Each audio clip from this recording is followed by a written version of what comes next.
السلام عليكم ورحمة الله وبركاته. حبايب قلب ام مالك، ازيكم؟ عاملين ايه؟ يا رب تكونوا في احسن صحة واحسن حال. كل سنة وانتم طيبين، رمضان كريم. قبل ما نخش على الفيديو بتاعنا، عاوزين زي ما احنا متعودين بنعمل ايه؟ بنصلي على النبي. اللهم صل وسلم وبارك عليك يا حبيبي يا رسول الله، صلى الله عليه وسلم. صلوا عليه يا بنات. تاني حاجة، مش عاوزاكي تنسي تحطي لي لايك للفيديو واشتراك في القناة لو القناة عجبتك، وتفعلي الجرس وتختاري زر الكل عشان يوصلك كل جديد بإذن الله. ويلا بينا نخش على الفيديو.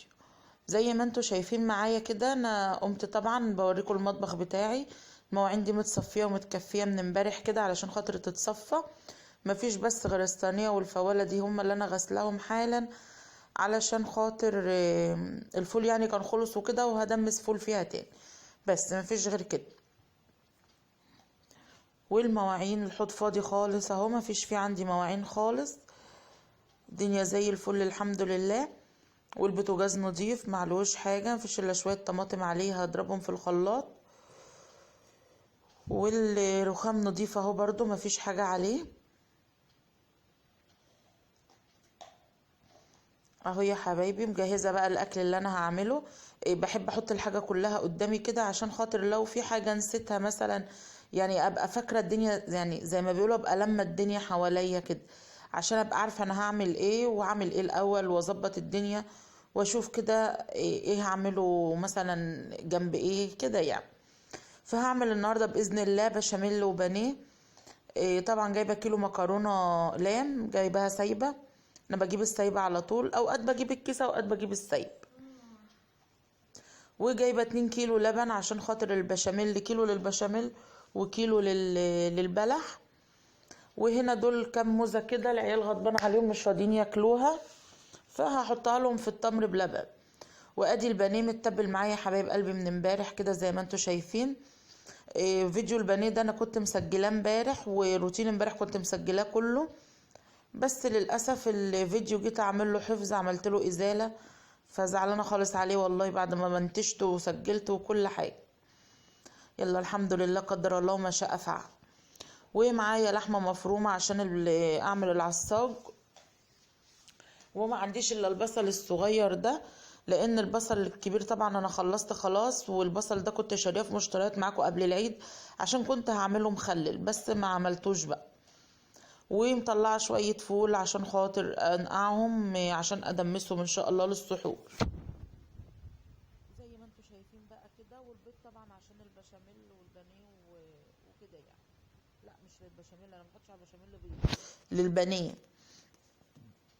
وده شوية فيجيتار لقيتهم عندي بس مش هيكفوني، فبعت ابني يجيب لي اللي هو الكيسة بتاع مايوي، الفيجيتار الحر بتاعهم ده يعني. ويلا بينا بقى نبدأ نجهز في حاجتنا، علشان خاطر انا بادئه اعمل في الاكل ده الساعة 3. هشوف ان شاء الله اخلصه امتى كده واخد وقت قد ايه واحنا مع بعض. دول شوية الطماطم هم كنت سلقاهم، هقوم جايه حطاهم في الخلاط كده فرماهم يتسبكوا ان شاء الله وانا واقفه بعمل الاكل. بدأت بقى اقشر في البصل. عايزه اقول لكم يا بنات ان البصل ده عله، زهقني والله العظيم وانا عماله اقشره كده.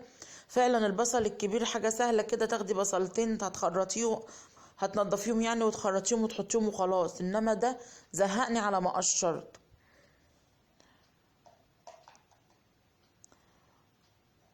هو بيبقى حلو، ده بتاع المخلل اصلا، بس انا كنت جايباه للمخلل، وللاسف بقى البصل خلص، ما عادش عندي بصل خالص، فاضطريت ان انا اعمل منه. ما هو كده كده بصل يعني مش حاجه يعني. هخلص بقى البصل ده كده ومش هخرطه طبعا، انا هفرمه في الكبه كله مع بعضه كده، بس عشان خاطر ما ياخدش وقت معاكم في الفيديو وياخد وقت هفرمه وهرجع. خلاص اهوت انا فرمته وحطيته على على الطاسه على النار اهو. بس طبعا اتلهيت في البصل وفي تخريطه في فرمه وكده، وعلى ما فضيته كنت علقت على كيلو لبن يغلي عشان اعمل التمر، وللاسف اللبن فار. شايفين مش عارفه ايه حكايه اللبن معايا، كل ما اغلي لبن يفور مني، كل ما اغلي لبن يفور. يلا الحمد لله، قدر الله ما شاء فعل برضه الحمد لله. وطبعا الفوالة دي فيها الفول بقى، علشان خاطر يتنقع. هبدأ اشوح البصل كده زي ما انتوا شايفين اهو، علشان لما يتشوح سنة كده ويبدأ يدبل هحط له اللحمة المفروم. ومسحت طبعا البوتاجاز عشان ما كانش ينفع ان انا اسيبه كده على البوتاجاز، ومسحت الحلة برضو لان انا لو كنت سبته كان هيتحرق بقى وهيطلع ريحة كده مش حلو. المهم البصل معايا خلاص دبل اهو يا حبايب قلبي، وبدأت انزل بقى عليه باللحمة المفرومة.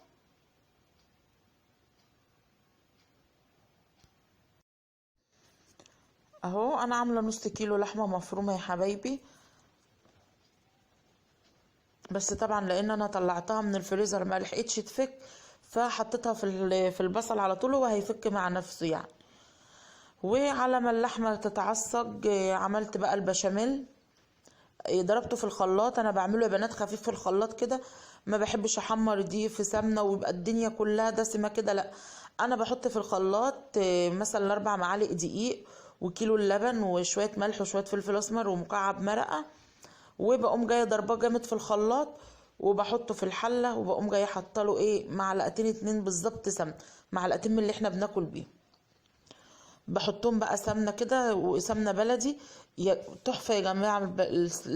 انا اتلخبطت ليه، تحفه السمنه البلدي دي في البشاميل بتبقى حلوه قوي. وادي اللبن بقى، هاخد اللبن اهو يا حبايبي عشان اعمل التمر. طبعا انا هعمل تمر بقى ناشف، فاخدته غسلته حلو قوي، وهقعد افصصه واحطه في قلب اللبن. لازم التمر يتغسل كويس يا بنات قبل ما نستعمله. ابني بقى خلاص نزل جاب لي اسمه كريسبي، نزل جابهولي وحطيت شويه من الحار على شويه من البارد ده اهو يا حبايبي، وهقلبه كده. والبانيه بقى هاخده اعمله طبعا زي ما انتوا عارفين البانيه بيتعمل ازاي. طب بناخد قطعة بانيه ونحط في الدقيق ونطلع من الدقيق على البيض، ومن البيض على البقسماط، وبعد كده بقى بنقليه. طبعا سهل كل الناس بتعرف تعمله يعني، ما فيهوش اي حاجة صعبة يعني. بس البيض نسيت اربه بقى، هرب عشان اطلع احط في البيض كده. حاطه للبيض شوية فلفل اسمر وشوية ملح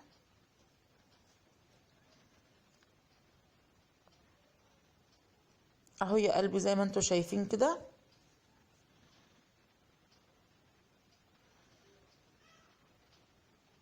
هطلعها بقى بحطها في الفيجيتار، وطبعا هو بيبقى متبل جاهز البانيه ده، الفيجيتار اللي جاهز من بره ده. مش جاهز عادي ممكن تجيبي بقسماط من الفرن وتحطي عليها بقى شويه توابل فراخ وشويه شطه وشويه فلفل اسمر وشويه ملح، وهيبقى متبل وجاهز معاك. هخلص الكميه كلها وهقلي البانيه، وهرجع لكم تاني نشوف هنعمل مع بعض ايه. طبعا جبت بقى حاجه البشاميل، خلاص البشاميل اللي معايا بقى تمام اهو. ما شاء الله الكميه طالعه تمام والقوام تمام. حطيت طبعا في الصينيه كده وغلفتها علشان خاطر ما تلزقش. وهاخد بقى كام كبشه بشاميل كده اقلب بيهم المكرونه اهو يا حبايب قلبي زي ما انتوا شايفين كده.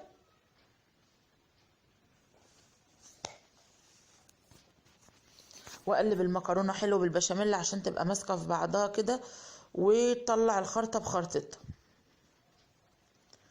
هحط نص كميه المكرونه في الصينيه كده وهفردها. انا عامله حوالي كيلو الا ربع مكرونه. هي الصينيه دي بتاخد كيلو الا ربع، بتبقى حلوه علشان خاطر ما تبقاش طالعه تخينه كده.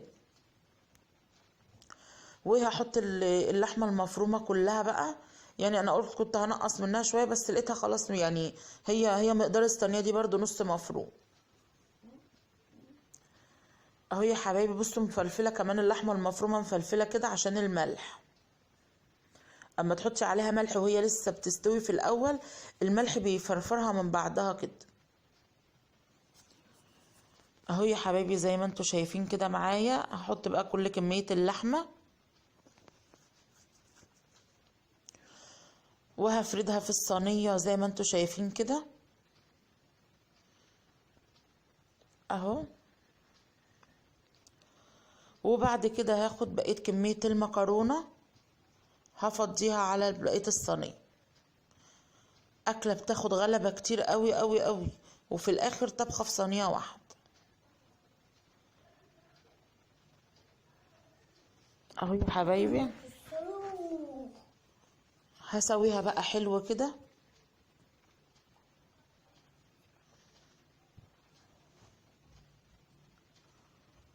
وهبدأ انزل بقية البشاميل على الصينية علشان خاطر ادخلها بقى الفرن. البشاميل انا نسيت اقول لكم ان انا حطيت عليه موتزاريلا، علشان خاطر يعني تديها طعم شوية كده. مرضتش احط على الوش لا جبنة ولا بيض. ما مش عارفة، بحس ان هي بتنشف الوش ما بتطلعهوش حلو يعني. بس بصوا البشاميل الجبنة مخلياه كريمي وحلو قوي ازاي. اهو هدخله بقى الفرن يا حبايب قلبي، اللي هي الحلة يعني الفرن دي. تستوي بقى تكمل سواية، طبعا مستوية هتاخد لون بس من فوق ومن تحت. وكده خلاص. طبعا فضيت حواليا البوتاجاز، شلت الصينية وشلت الحاجة، وحطيت المواعين اللي طلعت من البشاميل ده في قلب الحوض علشان خاطر اشطبها، بحيث ان انا ابقى مخلصة اللي ورايا كله، مفيش مواعين ورايا. اهو يا حبايب قلبي بقى بسوي وشها كده. الجبنة مخليها اصلا قوامها حلو قوي يعني.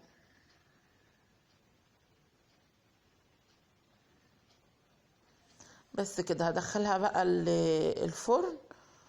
وبقول لكم هنا ان انا ما حطيتش على وشها بيض ولا حطيت على وشها اي حاجة. بس كده هي هتطلع، وهتشوفوا لونها طالع معايا، لونها طالع جميل خالص. طبعا دول شوية بقى المواعين اللي في الحوض اهو هشطبهم. هلين بس الحلة دي على مغسل المصفى علشان خاطر تتعمل على طول. احط لها مية سخنة اهي. هدعك بقى المصفى، وعلى ما ادعك المصفى واشطب بقية المواعين كلها، تكون ان شاء الله المكرونة خدت اللون بتاعها ونشوفها مع بعض. عايزة اقول لكم يا بنات ان انا كمان حمرت البانيه خلاص، وعملت السلطة، وخلصت الاكل كله. خلصت على الساعة كانت تقريبا 5:30 كده، وعملت العصير وكل حاجة. وطلعت بقى علشان خاطر اقرا قرآن على ما المغرب يأذن. طبعا مشطبة المطبخ ومشطبة كل حاجة، مفيش اي حاجة فيه كانت عايزة تتعمل. اهو يا حبايبي. وهتشوفوا بقى معايا، بصوا الصابون اللي انا كنت عاملاه في البيت مخلي الألمونيا بتلمع روعة يا بنات. والله بجد بجد بنصحكم ان انتوا تعملوه. حتى في الهدوم لما بيبقى في هدوم فيها بقع او حاجة مثلا، يعني هدوم مالك او اي حاجة، بتنضفها وبتخليها حلوة قوي. بصوا كمان المصفى الصابونة مخليها عاملة ازاي. انا بجيب بريل وكده، بس بيبقى مثلا للاطباق للكوبايات، للحاجات البلاستيك، لكن الألمونيا بتاعتي لازم ادعكها بالسلك وبالصابونة دي. بصوا الصابون اهو ما شاء الله مخلي الحاجة زي الفل.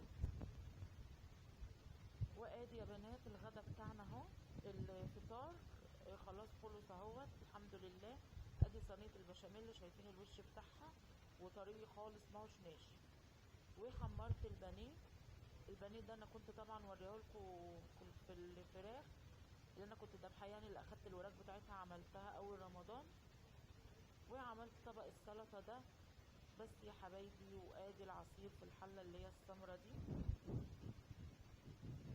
عملت طبق سلطه، كنت هحمر بطاطس بس جوزي قال لي لا ملهاش لازمه بقى. وادي العصير يا حبايب قلبي اهو. والفول حطيته في الفواله وبس. ده كل اللي انا عملته النهارده. ما تنسونيش بقى في اللايك واشتراك في القناه وتفعيل الجرس عشان يوصلكم كل جديد. بحبكم كلكم في الله، والسلام عليكم ورحمه الله وبركاته.